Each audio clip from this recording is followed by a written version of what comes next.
I thought I was ready for my May road trip where I'll be running a Trail Ragnar in Zion and hiking and backpacking across 4 new national parks while working from the road. But then I realized my solar panels were covered in pollen and my backseat outlets couldn't handle the draw. This isn't just a camping trip, it's a stress test for a month of working off grid. I'm Kristen and this is my channel, Unstoppable Outside. It's a beautiful spring weekend here in the Pacific Northwest. Still a little chilly, but I got to take advantage of the sunshine. This weekend I am heading up to Camano Island. It's about an hour and a half north of the Seattle area, out on the Puget Sound. Super accessible, you just have to take a bridge from Stanwood area over to the island. There's a state park down there near the bottom left that I've got a campsite at tonight. And we are going to be trying out some of the truck gear that I attempted last week. I've ordered new cables for my solar panel to go into the Jackery, so we're going to see if those work. The DC 8020 cables that was called out on the documentation, and I just over my head, just didn't really think about it. I believe I have all the right stuff now. New gear this trip is I have a Starlink Mini Roam set up now, and I've tucked it here under my sunroof. And I have read reviews of other 4Runner owners having success with this and able to even, take calls from the road when they don't have signal. I have the power cable going back to the Jackery. I'm monitoring that. This is going to allow me to work from the road for the 4 to 6 weeks for my road trip in May and not have to stress about getting to a location with Wi-Fi or cell signal to meet my work obligations. So this is the inaugural run of the Starlink Mini, and fingers crossed that's successful.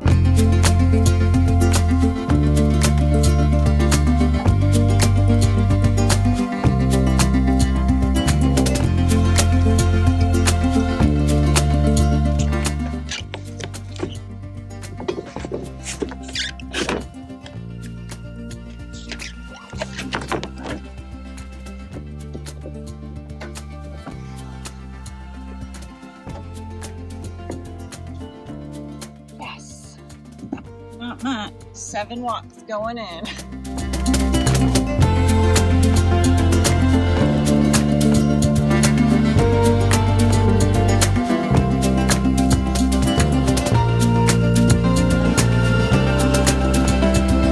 That's so cool.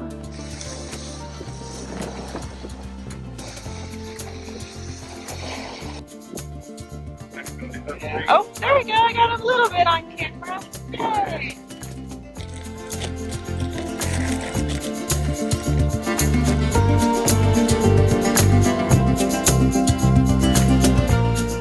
Well, that was a lovely night.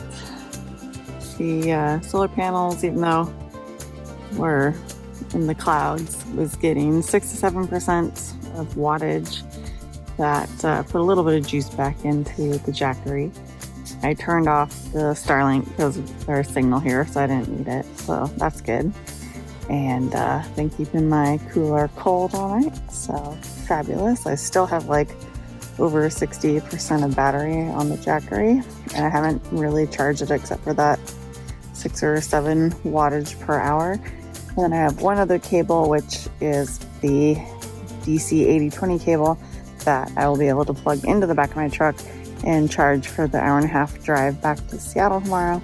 So we'll see how close that will give me back up to 100% as well. Tomorrow morning we're gonna explore, me and my friend Michael are gonna explore the beach a little bit more and head up to Cama Beach State Park here on Camano Island as well.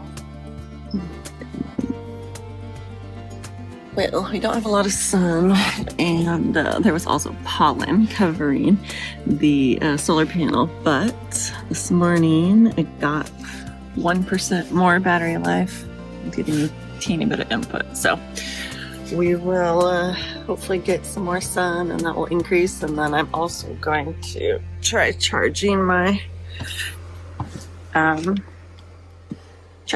Jackery off of the truck on the drive home and see how much that gets it back up. But yeah, not bad. Started around 75% and now we're down to 50%. The rain came a little early today, so solar panels aren't effective right now. And yeah, so packing up and going to check out Cama Beach State Park just up the road. From the Camano Island State Park campground, it's an easy 2-mile hike each way through the trees and by the road with coastal views to the Cama Beach State Park. They have a cafe you can have a sit-down meal at or just grab a coffee to go. While the beach and cabin rentals are currently closed in April 2026 due to seawall damage, there's a lovely nature trail with informative signage about the plants in the area, including what is poisonous, edible, or medicinal. All right, Jackery is at 48%. I only have the fridge on right now. We are now going to plug this in from the back of the truck and have this charge up while I'm driving. Well, I'm still kind of popping in and out. When it is going, it says the input, it's 89 watts and would take 99 hours. So let me see. Okay, so now it's consistent and not dropping the input. I had to switch from my DC 12 volt cigarette lighter in the back of the truck to the one right here. I'll have to play around with if it just wasn't in there tight or if that, maybe that DC outlet is going out. Right here says it would take 15 hours at 87 watts to charge up the Jackery. Definitely would need to have this charging when I'm driving longer distances and to get it back up. Otherwise, I definitely need to figure out the solar panel strategy so that when I am stationary and don't have the car on, that I can keep this charged up. So one thing that's really cool about the Jackery is it's got an app that allows me to Bluetooth connect to it and see the power input and output, and I can also turn on the AC power or even DC power from here to turn things on without actually having to get in the back. So I'm definitely playing a game with my cable for charging up the Jackery. I've tried in the back. It was not consistent. It would keep dropping the input. I tried the middle, and as I told you earlier, it was working fine. It was staying consistent at 87 watts. Well, after I stopped for lunch and tried to, I started the car and it started charging again, it started to fluctuate again. So now I have it plugged into the front of the car and it's holding at 91 watts without fluctuating. So we will see if this works. From what I've been Googling, it sounds like, closer to the front of the car where the battery is good, versus, there might be, all the wires might be like too thin from the car battery back to the back of the car where there's the cigarette lighter, and that can cause, because of the Jackery trying to pull as much wattage as possible, can cause that fluctuation. So I'm going to see how this can, if this stays consistent.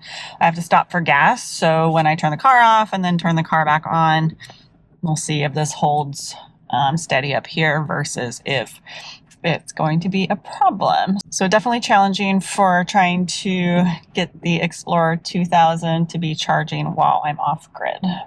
So I tested the Starlink out while driving on I-5, which is nice and clear, and I was able to put my phone into airplane mode, and I was actually able to call John and had pretty good signal. So that was a really good test. And we don't have very good signal here. It's just like, 1 bar of 5G. So I'll put it into airplane mode and test out doing some web surfing and see how that goes from a data. I'm actually kind of under some trees right now, and it's cloudy and rainy, so super curious how the Starlink signal will work out. So there's also an app for Starlink. I've got it turned on and I'm connected to the Starlink panel right now, Starlink Mini panel. But it has been sitting and not connecting, and so I'm in a parking lot and there's just an edge of trees, so that could be causing an obstruction, and I'm next to building. So I'm going to drive further up the road and we'll just monitor this to see if it pops on or if the weather is also going to be problematic. So a lot of learning curves, and we're going to get this figured out. So that seemed to do the trick. I've just driven a few minutes and I'm now in a much more open space on the road here. And Starlink says that it is online. So that's promising. So that's important to even just not be parked next to a tree at all. So, but the good news is that it works in cloud and rain. So not that I'm expecting a ton of weather since I'll be in like Utah and New Mexico, but it definitely happens. So I feel like I need to do one more test where I actually take the Starlink out on a weekday, go someplace where I still have cell signal that I could tether off my phone for work, but go and attempt to actually take some work calls, including video, and see how the signal works, see how much battery that uses, as well as see how much data that uses over the course of a day in order to get my work done. The Starlink Mini Roam plan for $50 a month comes with 100 gigabytes of data, and I looked at my statement for my internet, and I'm typically going through like 300 to 400 gigabytes a month. Granted, if I get to a spot that I can work and that has Wi-Fi, I'm going to use that versus Starlink all the time. Starlink is going to be for when I'm off-grid, like at a national park, and there's no signal, so that I can truly stay connected and not be stressed about driving and getting to a place with Wi-Fi. Just got gas and repowered up the car, and we are in business. It's not fluctuating, so I think having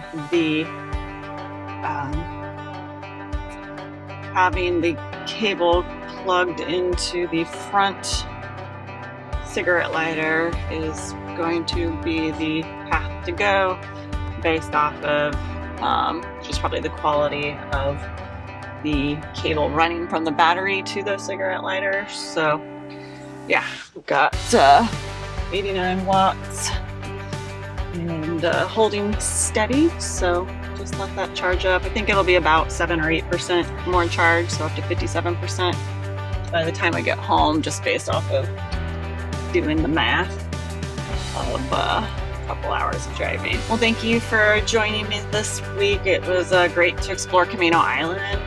Wish the weather would have held a little bit longer and not been rainy, but we made do. I think that area, and it's an hour and 20 minutes if you're just going straight there without stopping for anything. So that's not so bad of a commute to get out of town and get some quality camping on the books. Do one more truck camping test to figure out the Starlink capabilities for doing my work. But otherwise, I'm feeling like about ready to go. Looking forward to next week. We're going to get back out on a trail. So until then, stay safe, stay unstoppable, and I'll see you outside.